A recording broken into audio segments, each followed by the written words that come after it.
अहिंसा परमो धर्म की। परम पूज्य आचार्य भगवंत गुरुदेव श्री विद्यासागर जी महाराज की। वर्तमान आचार्य परमेष्ठी मुनिराज श्री समय सागर जी महाराज की। समस्त मुनि संघ की।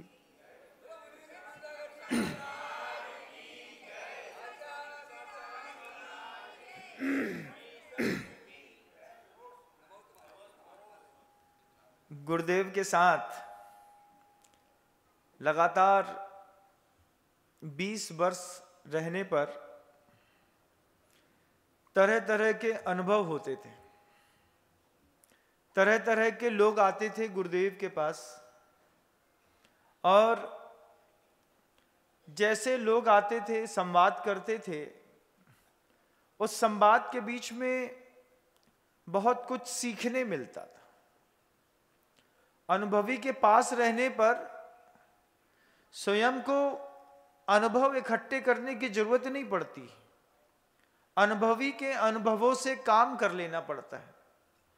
अगर जीवन भर हम खुद सारे चीजों का अनुभव करेंगे तो जीवन छोटा पड़ जाएगा, अनुभव पूरे हो नहीं पाएंगे। इसलिए परंपरागत जितने भी आचार्य परमेष्ठी हुए, उन सब के अनुभवों का लाभ लेते हुए आज व्यवस्थित रूप से आप खुद देखते हैं कि कम समय में अच्छा साधु खड़ा हो जाता है। उसके पास जीवन का अनुभव कम है, लेकिन अनुभवी के संकेत बहुत ज्यादा है। ऐसे ही एक श्रावक का गुरुदेव के पास अमरकंटक में भरी बरसात में आना हुआ। गुजरात के थे, 2 पुत्रों को लेकर के भी साथ में आए। पहली बार गुरुवर को देखा और लंबी यात्रा के लिए निकले थे, और गुरुवर से ऐसा प्रभावित हुए कि उन्होंने वहीं पर करीब 1.25 करोड़ रुपए के दान की घोषणा 2006 में करी। आचार्य भगवंत ने पूछा, पहली बार आए हैं? बोले कोई बात नहीं मन, लेकिन एक बार भावनात्मक संबंध बन जाता है, फिर हम पहली बार मिल रहे हैं कि चौथी बार मिल रहे हैं, इससे कोई फर्क नहीं पड़ता। उन्होंने जब 1.25 करोड़ के दान की घोषणा करी, दान की घोषणा के बाद वो एक बहुत गजब की बात कहते हैं, गृहस्थ होकर के सुनने लायक है। गुरुदेव ने कहा, सब अच्छे से हो तो जाएगा, कर तो हो तो जाएगा, विकल्प तो नहीं होगा दान देने में। उन्होंने कहा, नहीं महाराज, कोई विकल्प नहीं होगा। फिर वो कहते हैं गृहस्थ होकर के सिखाता है ना, साधु को गृहस्थ भी कई बार बहुत अच्छी चीज सिखा देता है। विनय सिखा देता है, सौहार्द सिखा देता है, वात्सल्य सिखा देता है।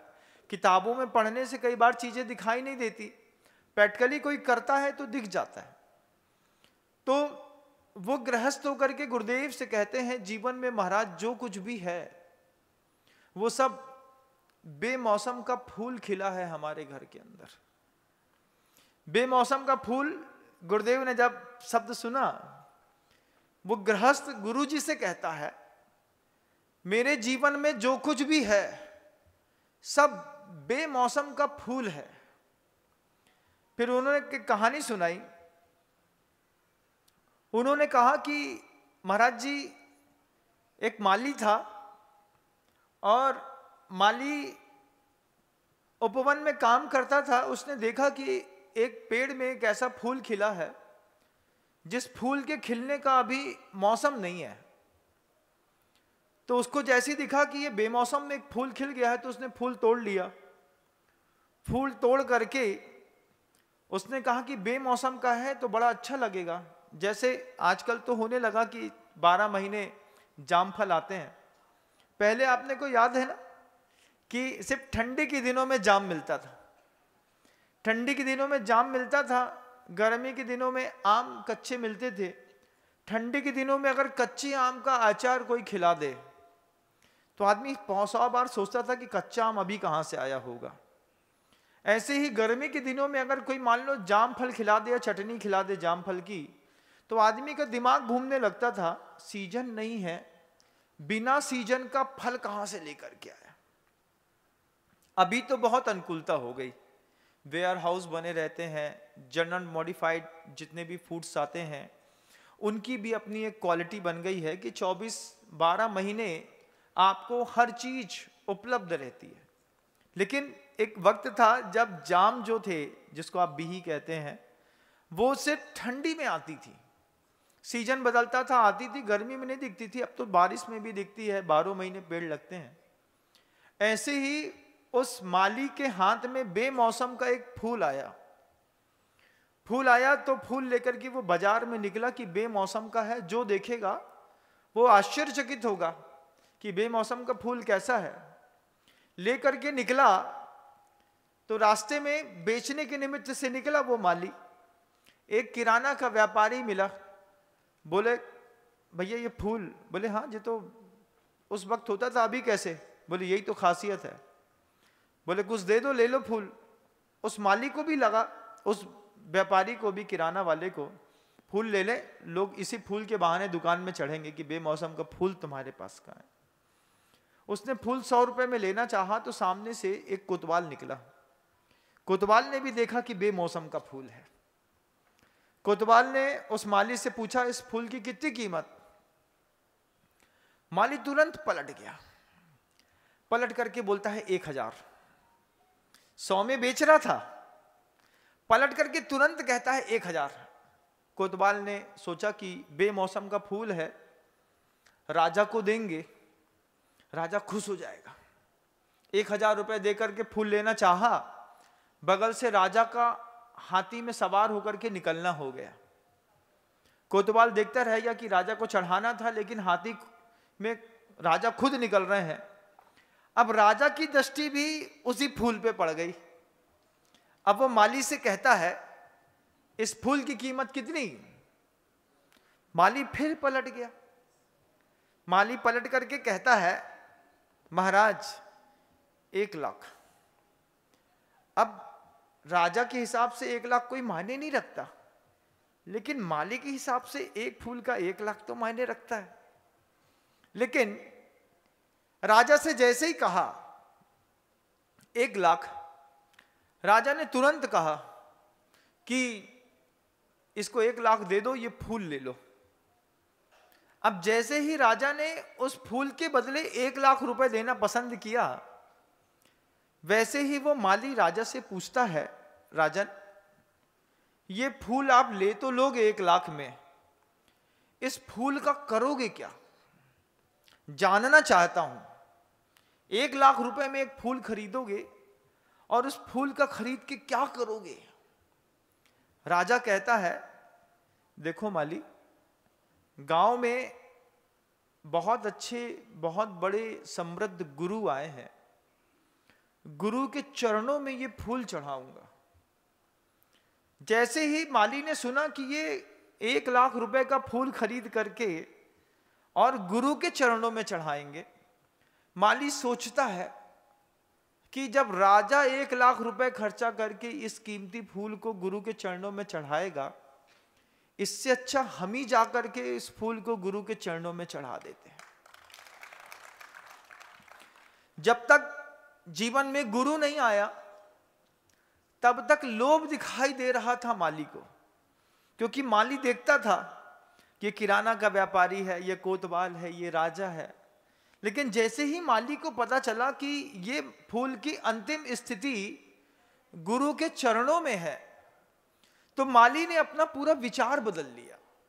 माली विचार बदल करके सोचता है कि जब इस फूल को अंतिम समय की स्थिति में गुरु के चरणों में चढ़ाना है, तो मेरे पास तो बहुत बड़ा बागान है, 4 महीने बाद तो ये फूल पर्याप्त मात्रा में खिल जाएंगे। आज इस एक फूल की कीमत है, इस फूल को मैं खुद जाकर के गुरु के चरणों में चढ़ाता हूं। और उस माली ने राजा को 1 लाख रुपए में वो फूल नहीं बेचा, जाकर के गुरु के चरणों में खुद चढ़ाते हुए कहा। गुरु ने भी देखा, गुरु भी आश्चर्यचकित हुए। गुरु ने कहा कि ये फूल सहस्त्र दल का फूल था, 1000 पंखुड़ियां थी उस फूल पे। जैसे वो खिला हुआ फूल राजा ने, उस माली ने गुरु के सामने चढ़ाया, गुरु भी आश्चर्यचकित। गुरु बोलते हैं कहां से? बोले बस कोई फूल था जीवन में, बेमौसम खिल गया मेरे बाग में, मेरे बाग में बेमौसम खिला। मैंने सोचा कि बेमौसम खिले फूल का कुछ उपार्जन कर लूं, और उपार्जन करते में पहली बुद्धि हुई महाराज कि किराना व्यापारी को बेच दूं, वो 100 रुपए दे रहा था। कोतवाल मिला तो 1000 दे रहा था, राजा ने 1 लाख दिए। लेकिन अंतर्भाव कह उठा कि जब राजा भी 1 लाख रुपए का फूल खरीद करके माली के चरणों में चढ़ाने, गुरु के चरणों में चढ़ाने वाला है, तो क्यों ना मैं स्वयं आपके चरणों में आकर के ये फूल चढ़ा दूं, ये फूल आपके चरणों में समर्पित है। ऐसा कह करके जब माली ने वो फूल गुरु महाराज के चरणों में चढ़ा दिया, राजा पीछे से उस माली की निर्लोभता देखता रह गया। वो व्यापारी ने गुरुदेव के सामने आकर की जब कहानी सुनाई और गुरुदेव सुन रहे थे, मैं बगल में बैठा था गुरुजी के, और पहली बार देखा कि गुरुजी कहानी किसी से सुन रहे हैं। वैसे तो गुरुदेव सुनाते थे, लेकिन कई बार श्रावकों को प्रोत्साहित करने के निमित्त से सुन भी लेते थे बहुत कुछ। आपने भी कई बार गुरुदेव का बहुत पर्याप्त समय लिया होगा, गुरुदेव से अपनी आप बीती कही होगी, गुरुदेव अच्छा अच्छा अच्छा कह करके, जैसे छोटे से बच्चे को समझाते हैं, माँ कहती है राजा बेटा राजा बेटा, ऐसे ही आपको भी गुरुदेव ने खूब समय दिया होगा। लेकिन जब ये कहानी मैंने गुरुदेव के पास उस गृहस्थ के मुख से सुनी, उसके बाद उसका वो अपने ही परिवार का चिंतन सुना कि महाराज मेरे घर में फैक्ट्री है, मकान है, बच्चे हैं, गाड़ियां हैं, धन है, लेकिन मुझे खुद लगता है ये मेरे घर में बेमौसम का फूल है। मैं अपने अतीत को देखता हूं तो मुझे कहीं से कहीं तक लगता नहीं कि ऐसा पुण्य किया था कि इतनी सुंदर और सुशील पत्नी मिलेगी, लेकिन हमारी उम्मीद से अच्छी मुझे पत्नी मिली, उम्मीद से अच्छे घर के अंदर पुत्र मिले। पिता तो गुटखा खाते हैं, सिगरेट पीते हैं, और बच्चा प्रतिदिन सोले के धोती दुपट्टा पहन करके मंदिर में जाकर के शांति धारा करता है।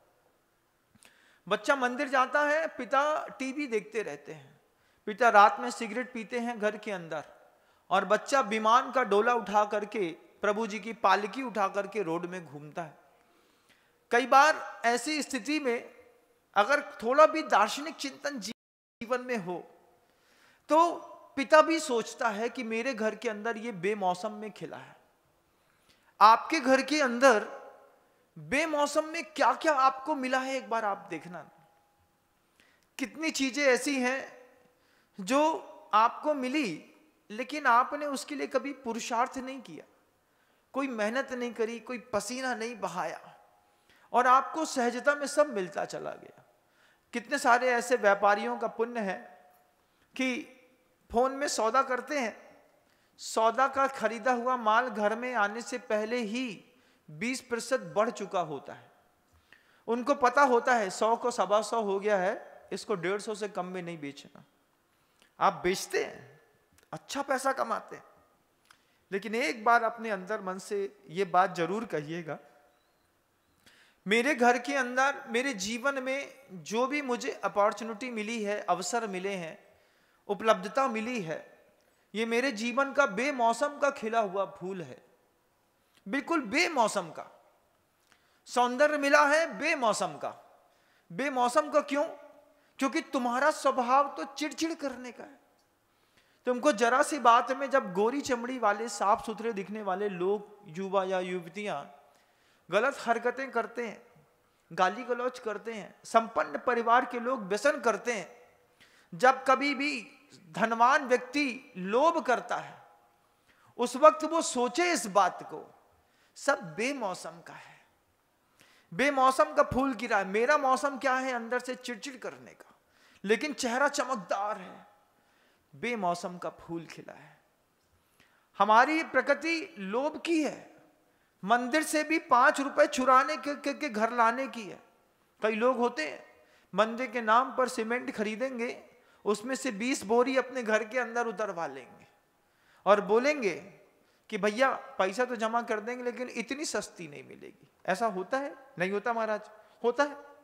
कभी जब ट्रेंडिंग वाली, नॉन ट्रेंडिंग की जब आप सीमेंट खरीदते हैं, मार्केट में रेट है सीमेंट का 315 रुपए बोरी, वो मिलती है 230 रुपए बोरी।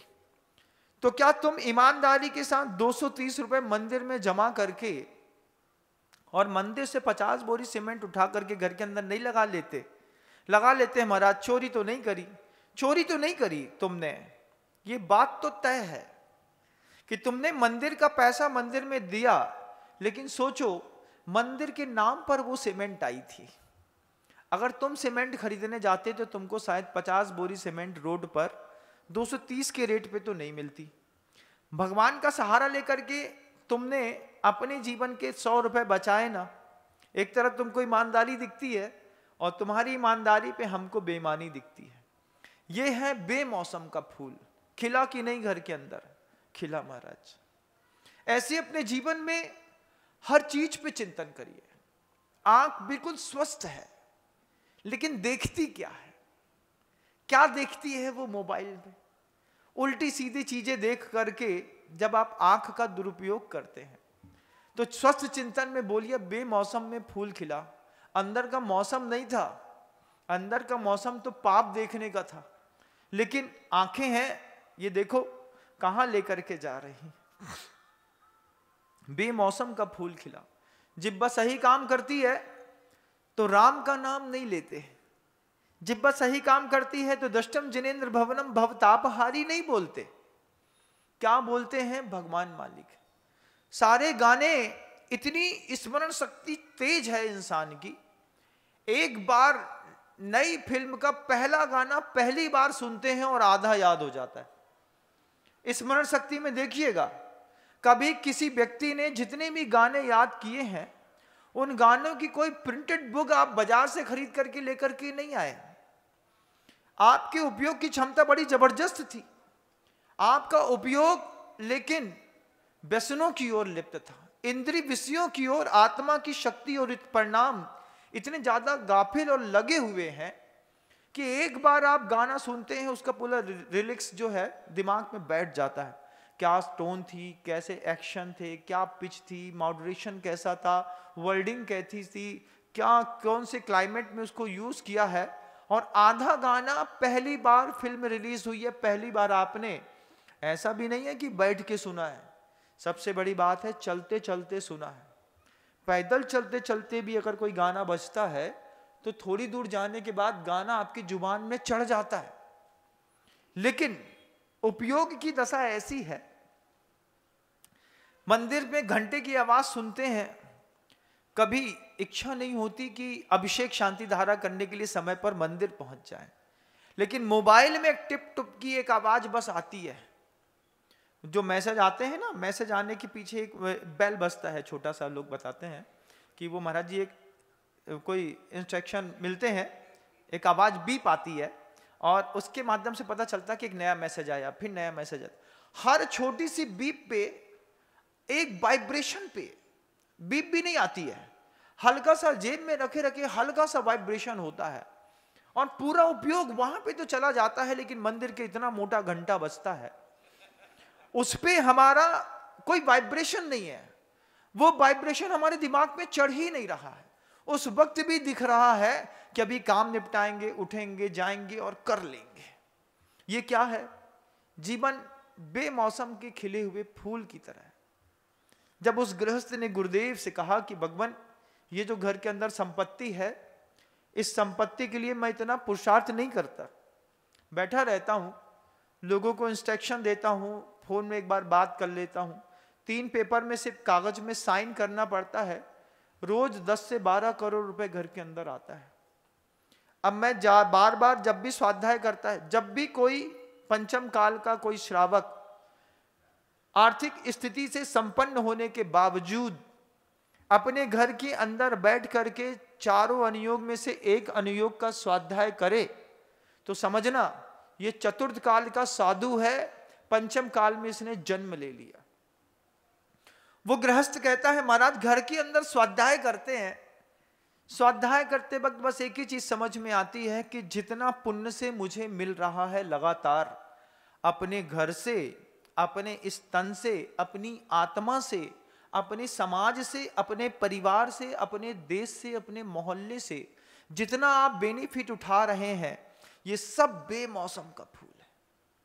भारत के अंदर रहना, उसमें मध्य प्रदेश में रहना सौभाग्य की बात है। केरल में चले जाओ, तेलंगाना में चले जाओ, गुवाहाटी आसाम में चले जाओ, कब किसी बहाने से कौन झोले में बम दे करके चला जाए पता ना चले। इतना पैसा जैनियों के पास गुवाहाटी में रहता है, तो गुवाहाटी के जैन दिल्ली में और भोपाल में आकर के मकान खरीद लेते हैं। पैसा वहां कमाएंगे, वहां से ला करके यहां सुरक्षित रखेंगे, नहीं तो वहां के दादा लोग उठा करके पूरा पैसा ले जाते हैं। आपका कितना पुण्य है, लेकिन बेमौसम का फूल है।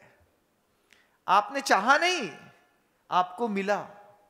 मध्य प्रदेश चाहा थोड़ी था आपने, एक कर्मोदय पे मिला। एक अपने आप जैन कुल में पैदा हो गए, कोई बिना पुरुषार्थ के पैदा हो गए। आचार्यों ने एक सूत्र लिखा बंधु, उत्पाद व्यय द्रव्य युक्तम सत। परिभाषा लिखी कि जो सत है, जो सत्व है, उसमें ये प्रकृतियां घटती हैं, उसका प्रत्येक समय व्यय होता रहता है, प्रत्येक समय नवीन पर्याय का उत्पाद होता रहता है, और उसमें ध्रुवपना भी बना रहता है। यही सत्य की पहचान है। इसको हम लोग जब भी घटाते थे, प्रायः करके इस शरीर के ऊपर घटाते थे। उत्पाद वह द्रव्युक्तम सत। उत्पाद क्या है? नई नई पर्याय रोज पैदा हो रही हैं। हम कल भी रामू थे, आज भी रामू है, लेकिन रामू कल 3 साल का था, आज 10 साल का हो गया, 10 साल से धीरे धीरे 15 का हो गया, 15 से 55 का हो गया। तो नवीन नवीन पर्याय का उत्पाद तो हो रहा है, फिर पुरानी पर्याय का व्यय भी हो रहा है। अब हम 3 साल के तो नहीं रहे, अब 3 साल जैसा सोच भी नहीं सकते, 3 साल जैसा बोल भी नहीं सकते, 3 साल जैसी हरकतें कर भी नहीं सकते। तो ये हम लोग जब भी घटाते थे, प्रायः करके जब भी ये उत्पाद व्यय द्रव्युक्तम सत का सूत्र गुरुदेव के मुख से सुनता, तो शरीर पे दृष्टि सबसे पहले जाती। नवीन पर्याय का विकास हो गया, काले से सफेद हो गए, बूढ़े हो गए, दांत टूट गया, आंत काम नहीं कर रही, हाथ नहीं उठ रहा, खाने को दांत नहीं, पेट में आंत नहीं, उठाने के लिए हाथ नहीं, सहारा नहीं है। क्या है? नवीन पर्याय आई है, पुरानी पर्याय चली गई। जब कभी भी सोचा, इस सूत्र को सिर्फ शरीर के साथ लगाया। गुरुदेव ने कहा कि इसको कर्म के साथ भी लगाया करो। गुरुदेव कहते हैं इसको भाव के साथ भी लगाया करो, इसको पर्याय के साथ भी लगाया करो। जिस दिन आपको बहुत समृद्ध होना हो, उस दिन एक सूत्र को अपने जीवन में उतारना, उत्पाद व्यय द्रव्युक्तम सत, कर्म के साथ जोड़िए। सबसे पहले कोई कर्म उदय में आया है, आज पुण्य कर्म का उदय आया है, लेकिन वो भी उत्पाद व्यय द्रव्युक्तम, आज है कल नहीं रहेगा। आप सोचो, बहुत सारे ऐसे श्रावक होते हैं, गुरुदेव के चरणों में आकर के बड़ी बड़ी बोली ले लेते हैं। बोली ले ली, उस वक्त संपत्ति बहुत थी, अति संपत्ति में विश्वास था कि हम पैसा 15 दिन में दे देंगे। फिर मन के अंदर एक भाव आया, जब काम शुरू होगा तब दे देंगे, अभी तो काम शुरू हो नहीं रहा है, मंदिर बन नहीं रहा है, बाद में दे देंगे। बाद में कर्म ने पलटा मार दिया, करोड़पति रोडपति हो गए। अब वो हाथ जोड़ करके हमारे पास आकर के कहता है, गुरुदेव के सामने हमने बोली तो ली थी महाराज, आज भी याद है मुझे बोली थी मुझे देना है, लेकिन कर्म की ऐसी मार पड़ी है कि पिताजी के शांत होने के बाद जितने भी व्यापारी थे सबने पैसा वापस खींच लिया, कोई धन देने तैयार नहीं है। आज भी उस जीव की स्थिति है, वो जीव आज भी बोलता है इस बात को, मुझे पैसा तो देना है। पूछो उससे कैसे देना है? पहले तो सोचते थे कि बैंक से निकाल के दे देंगे, लेकिन आज लगता है कि अपनी स्त्री के गले का सोना बेच करके भी, लेकिन हम मंदिर का पैसा तो चुकाएंगे। जब कभी कोई ऐसा व्यक्ति मेरे पास आता है, मैं सोचता हूं उस बात को कि गुरुदेव ने कितनी गंभीरता के साथ वो बात कही थी कि उत्पाद व्यय द्रव्युक्तम सत को कर्म के साथ लगाओ।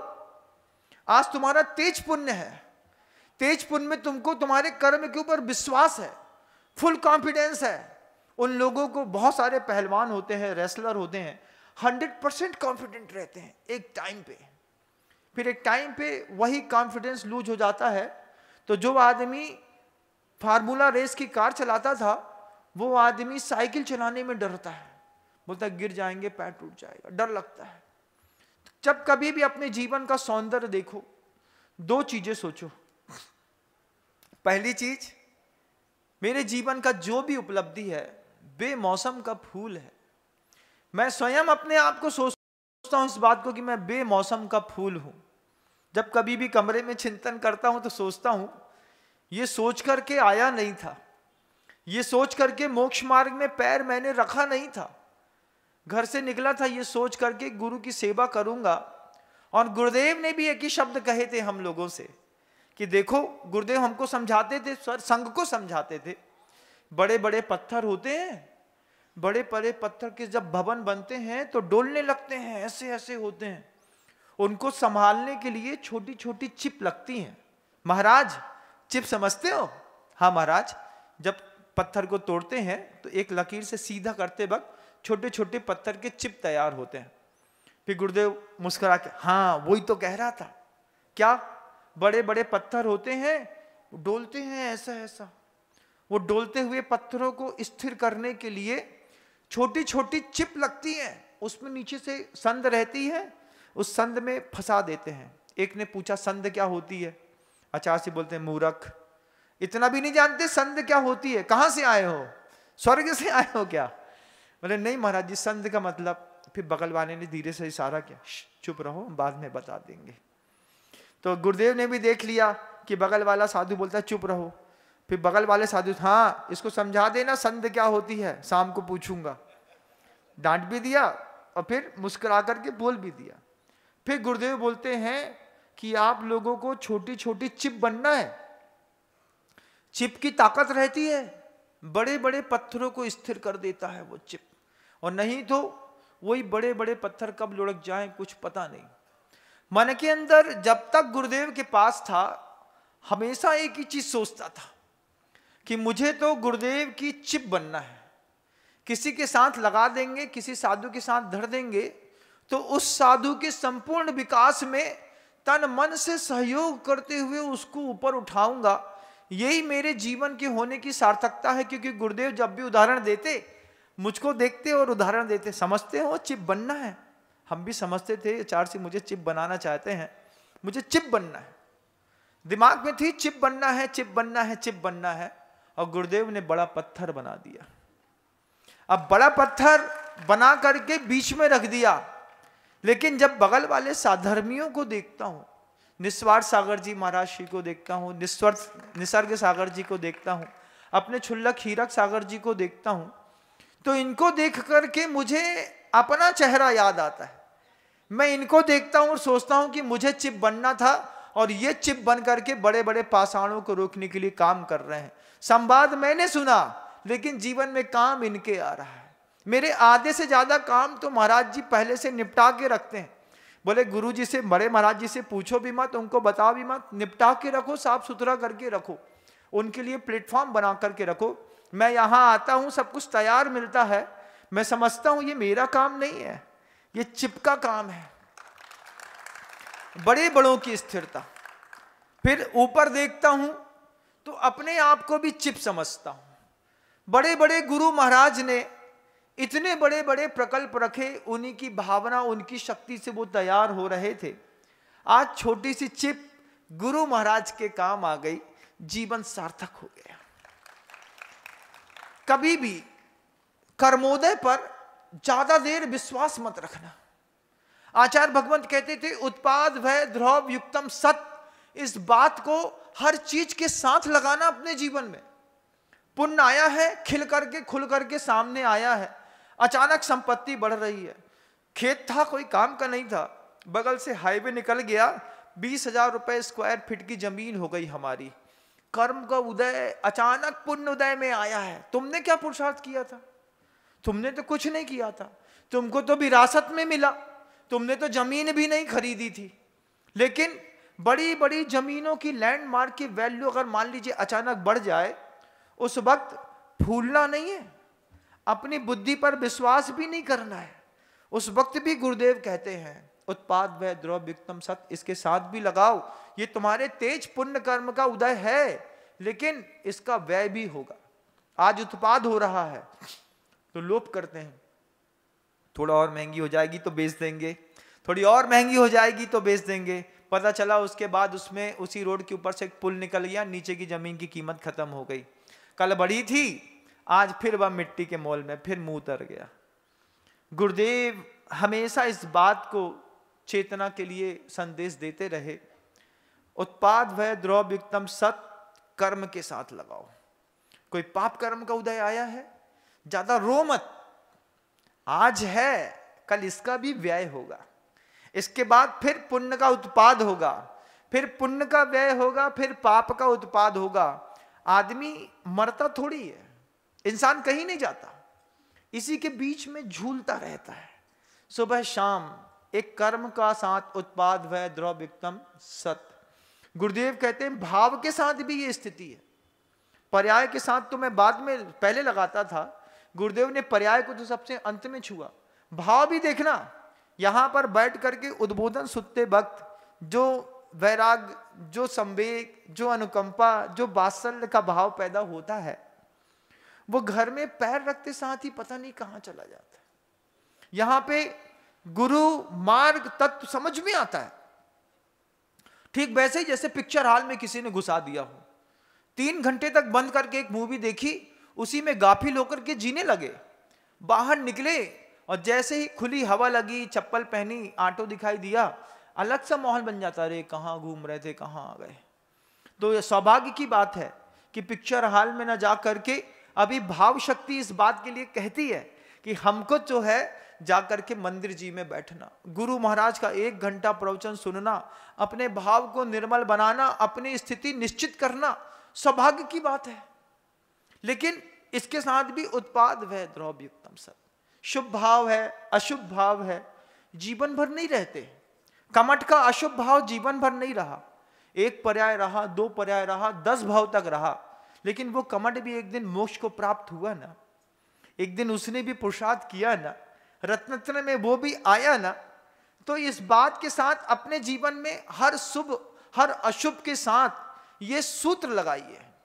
गुरुवर कहते हैं उत्पाद वै द्रव्युक्तम सत, कर्म के साथ, नो कर्म के साथ भी, ये नो कर्म है शरीर। अच्छा मिल गया तो बहुत ज्यादा खुश मत हो, बहुत सुंदर सुंदर चेहरों को जाकर के हॉस्पिटल के अंदर देखना। महिला है लेटी है, एक रेसलर है लेटा है, क्या किडनी काम नहीं कर रही, एक को बोन में टीबी हो गई है, एक को फलानी जगह कैंसर हो गया है, एक की कूल्हा की हड्डी खिसक गई है। नो कर्म पे ज्यादा विश्वास नहीं, ज्यादा देर विश्वास नहीं। गुरुदेव के शुभ चिंतन इतने पवित्र थे, गुरुवर हमेशा कहते थे जब मुझे विज्ञान पता है तो मैं अपने स्नो कर्म में ज्यादा विश्वास कैसे रखूंगा। मुझे भी ये बात समझ में आई है। गुरुदेव खुद कहते थे आज हम मनुष्य हैं, कल पता नहीं क्या होंगे। आप भी इस बात को सोचिए, आज आप मनुष्य हैं, पता नहीं कल क्या होंगे। कल मान लो हाथी बन गए, बहुत अच्छा है, वो तो अजितनाथ भगवान जी का चिन्ह है, मंदिर में बेदी पे तो बहुत अच्छा लगता है, लेकिन अगर वो पर्याय मिल जाए तो बहुत बुरी है। गुरुदेव समझाते थे हम लोगों को, बोलते थे हमेशा कि देखो आज हम मनुष्य हैं, कल पता नहीं क्या हो जाएंगे। आज हमारे धर्म ध्यान करने की स्थिति बहुत अच्छी है, हम ऐसे कुल में पैदा हुए जहां प्रभु जी के ऊपर जो है मस्तक पर जल की धारा छोड़ी जाती है। ऐसे कुल भी हैं संसार में जहां अपने अपने इष्ट के ऊपर रक्त की धारा छोड़ते हैं लोग। उस कुल से इस कुल में आ गए, साफ सुथरा कुल देख लिया, शुद्ध भोजन देख लिया, छने पानी की मर्यादा समझ ली, सकरा समझ लिया, जीव की उत्पत्ति समझ ली, योनि स्थान समझ लिया। कितना सौभाग्य है। लेकिन छायुब समीक है, ध्यान रखिएगा, इस कुल में आने के बाद भी अपने पुण्य का, अपनी पर्याय का सदुपयोग नहीं किया, अगली पर्याय तिर्यंच की। गुरुदेव के शब्द हैं आज हम मनुष्य हैं, कल पता नहीं क्या होंगे। हम आप भी आज मनुष्य हैं, आज दर्शन की, अहिंसा की चिंता है, कल पता नहीं क्या होंगे। मान लो देव बन गए पुण्य के उदय से, तो वहां पर भी जाकर के कौन सा नीचे पलट के देखेंगे। वहां कम से कम 32 तो मिलनी है, उसके साथ वैभव मिलेगा, उसी को भोगते भोगते सागरोपम आयु गुजर जाएगी। आज बहुत बड़ा अवसर सबके जीवन में। सबसे पहले जीवन में जब कभी भी कोई प्रतिकूल परिस्थिति देखो, किसी प्रतिकूल कर्म का उदय देखो, एक सूत्र अपने मन के अंदर से बोलो। महाराज कहते हैं उत्पाद भय द्रव्युक्तम, ये कर्म आज उदय में है, कल चला जाएगा। तभी तो आचार्य श्री जी के मुख से कहा, एक बार मुसीबत आ गई तो गुरुदेव ने कहा कि मुसीबत में कभी किसी से कुछ मत मांगो। मुसीबत में सबसे पहले हाथ फैलाते हैं, भैया घर के अंदर तकलीफ है, ऐसो कर दो, हाथ फैला दो। गुरुदेव बोलते हैं धैर्य रखो थोड़ी देर के लिए और, मुसीबत में कभी भी किसी से कुछ मत मांगो। मुसीबत 4 दिन की, एहसान जिंदगी भर का।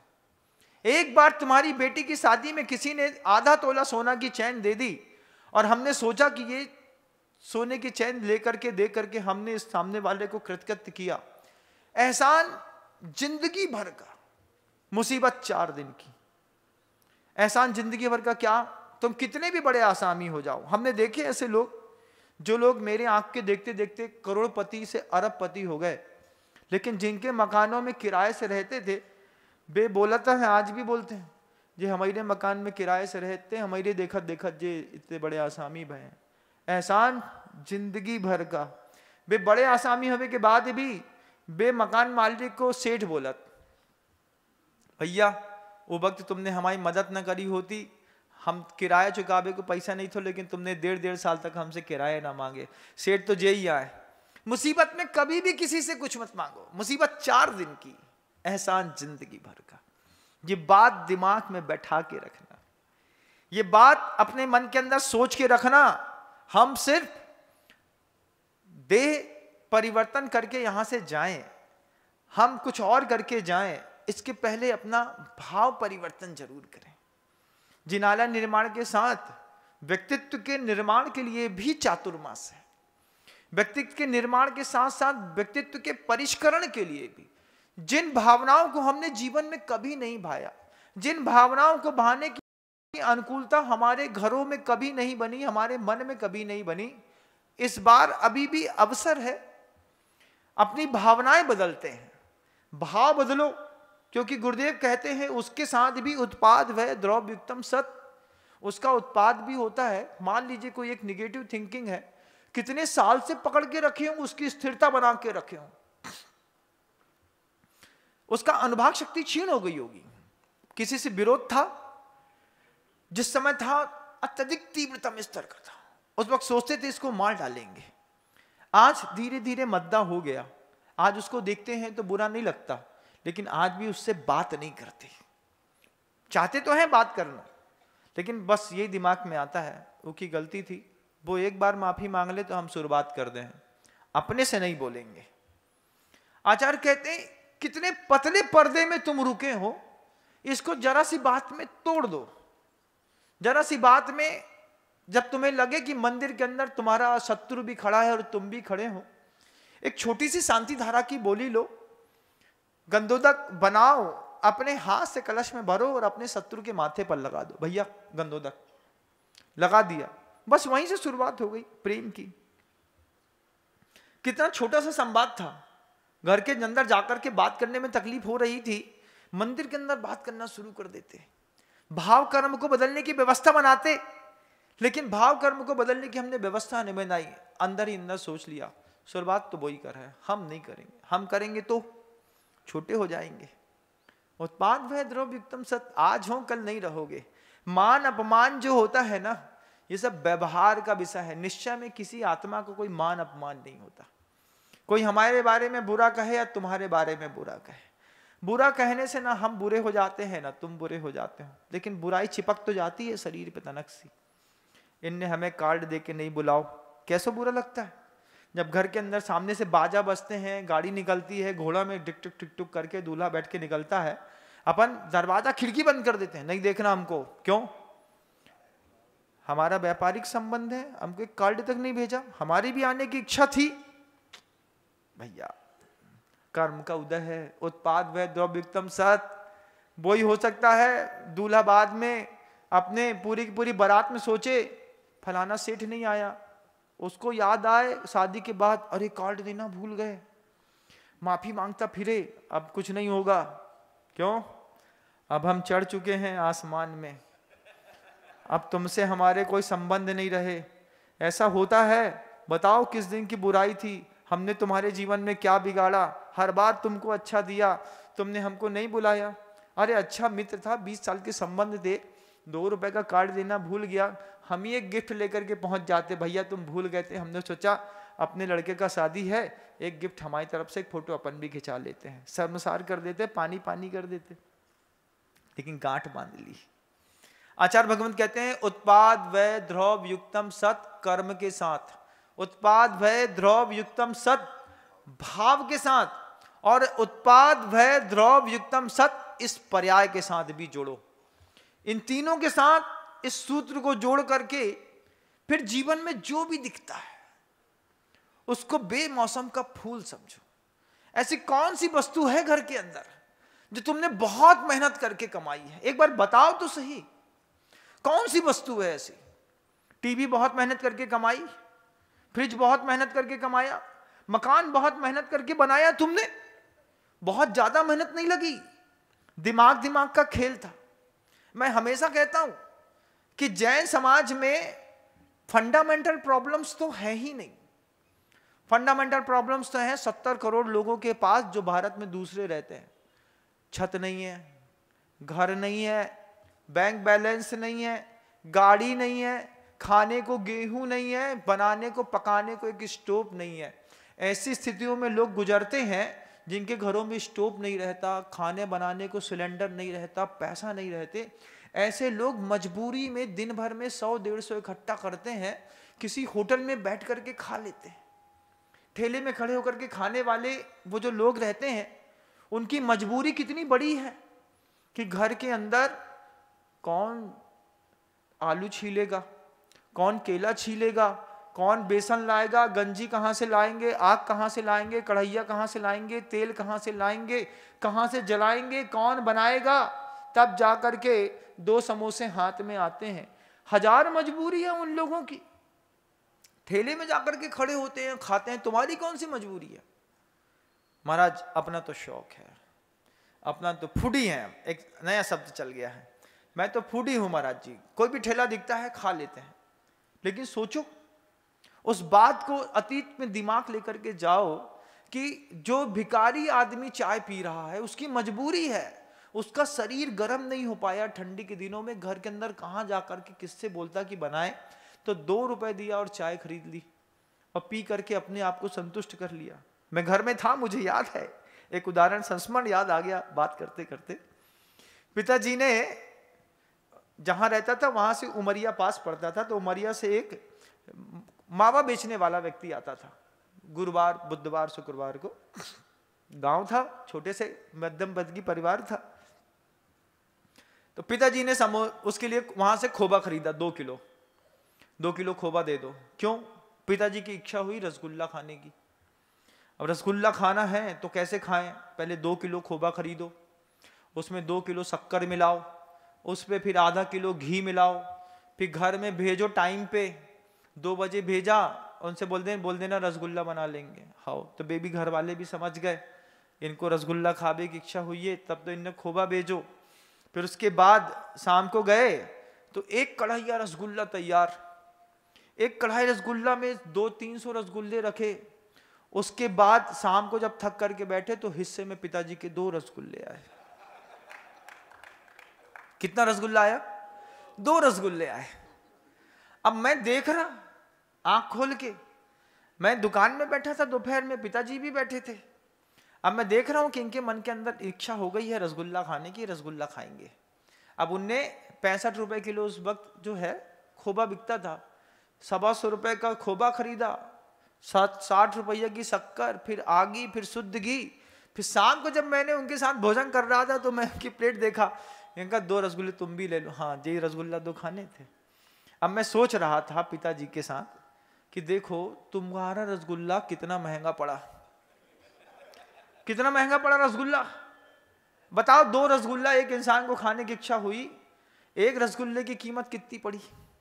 एक रसगुल्ले की कीमत 100 रुपए की पड़ी। हमने पापा से कहा तुम्हारा रसगुल्ला तो बहुत महंगा है, तुम्हें 2 रसगुल्ले खाने थे, 2 रसगुल्ले के खाने के चक्कर में 250 रुपए लग गए।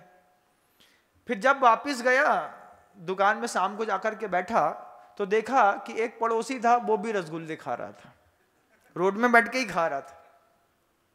हमने कही चाचा, बोले रसगुल्ला खा लो। हमने कही घर में खा के आए, तो बोले तुम्हारे पापा मुंह रखे हैं। हमने कही काय? जब पता है कि कल्लू की दुकान में 5 रुपये को एक रसगुल्ला मिला था, 10 रुपया खर्चा करते, चुपचाप खा लेते 2 रसगुल्ला। तो उनकी बात भी समझ में आई। हमने कहा बात तो सही कह रहे हो, 125 रुपये को खोबा, फिर घी, फिर शक्कर, फिर आग, फिर घर भर के लोग। फिर हमने जाकर के वो बात पिताजी से कही। हमने कही पापा, जब खाने की इच्छा थी तो 5 रुपये का कल्लू का रसगुल्ला उठा के 2 खा लेते, इच्छा हो जाती, इतने पैसे अपन ने क्यों खराब किए? फिर पिताजी कहते हैं बड़ी अच्छी बात कि देखो, अपन ने पैसे खराब नहीं किए, अपन ने सबसे पहली बात शुद्ध खाया, दूसरी बात एक के निमित्त से पूरे घर को मिला। अब घर में जितने लोग हैं सबको रसगुल्ला मिलेगा, ये भी बात भी समझ में आई। फिर उसके बाद सामने वाले को देखो, उसकी मजबूरी होगी कि उनके घर में किसी से बनाते नहीं बनता, समर्पण नहीं है, उनको चिंता नहीं है, उनके तेज कर्म का उदय है, पाप का, अपना तो पुण्य कर्म का उदय है। 2 रसगुल्ले खाने के चक्कर में इतना कुछ मिल गया। उस वक्त उनकी बात समझ में आ गई, जब इनने समझाया तो इनकी बात समझ में आ गई। आज इस स्थिति को अपने साथ भी तो घटा के देखो कि तुम परिवार में कुछ भी चीज बनाते हो, सिर्फ अपने लिए नहीं बनाते। मंदिर बनाया हमने सिर्फ अपने लिए थोड़ी बनाया, हमारे निमित्त से, हमारी भक्ति के निमित्त से पूरी दुनिया आकर के यहां पर बैठ करके कायोत्सर्ग कर ले, नमोकार मंत्र की माला फेर ले, एक दिन का उपवास कर ले, एक आसन कर ले, किसी साधु का बैठ करके प्रवचन सुन ले। इस पंडाल में आकर के बैठ गए, अपन राशि अपन ने लगाई नहीं, लेकिन किसी के मन के अंदर भक्ति जगी होगी, इतना भव्यतम पंडाल बना करके तैयार किया, वो इसको देख रहा है, वो खुश हो रहा है। मेरे निमित्त से कम 1000 आदमी बैठ करके धर्म ध्यान तो कर रहे हैं, उसको इस बात की खुशी है। गुरु महाराज की पूजन सामूहिक करना बड़ा तीव्र पुण्य कर्म का उदय है। टाइम की पंचुअलिटी आ गई तो जीवन सबका व्यवस्थित हो गया। टाइम की पंचुअलिटी के लिए गुरुदेव उदाहरण देते थे। गुरुदेव कहते थे दुनिया में प्रभावना करनी है तो सामूहिक संगठन के साथ करो। आचार्य जी ने उदाहरण क्या गजब का दिया। तुमने कभी रेलवे की पातें देखी हैं? देखी है महाराज।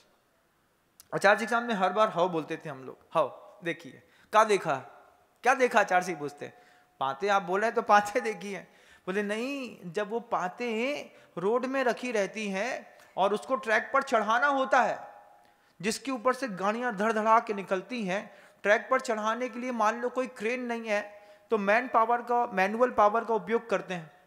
अब मान लो 100 आदमी है, अपने अपने तरीके से उठाएंगे तो क्या वो पातें उठ जाएंगी? नहीं उठेंगी।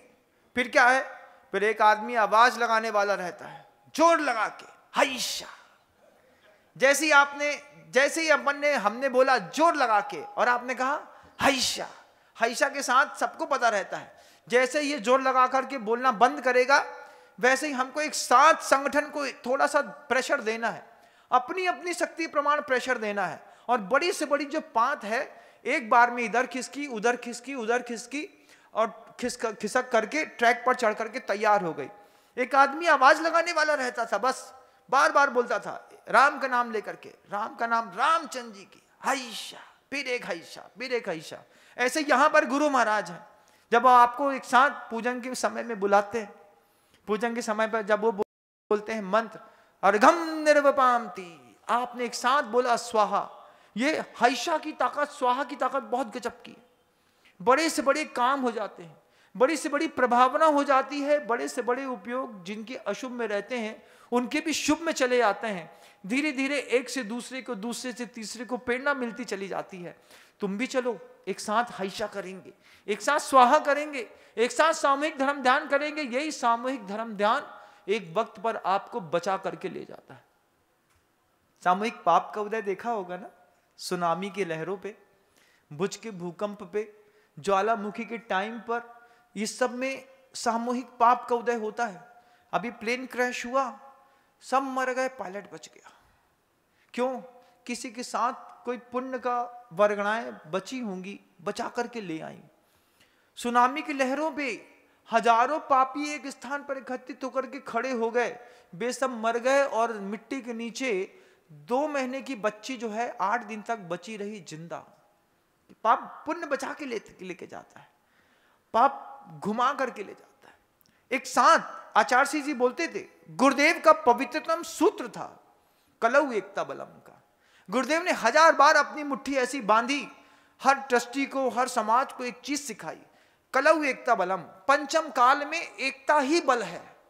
पंचम काल में हर काम करो समूह के साथ करो, समूह के बीच में बैठ करके करो, समूह को साथ में लेकर के करो, हर काम सफल होंगे। कलऊ एकता बलम।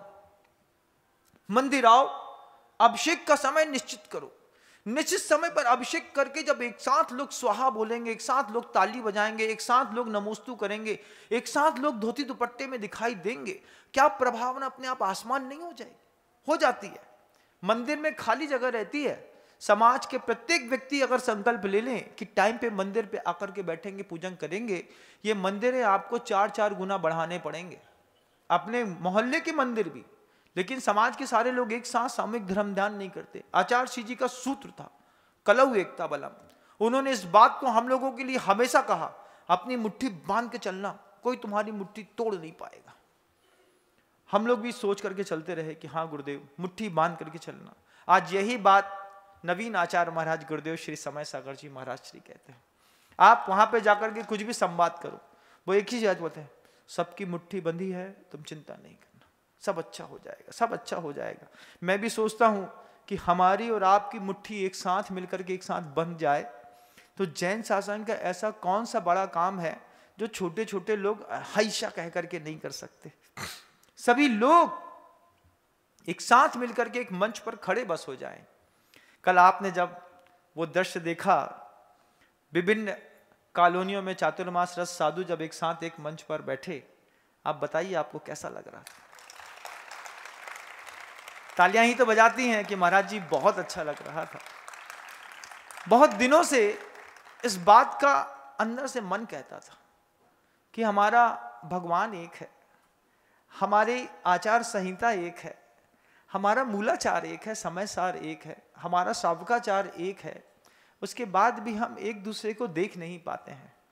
लेकिन तीव्र पुण्य का उदय था, तीव्र शुभ कर्म का उदय था, प्रत्येक समय नहीं रहता।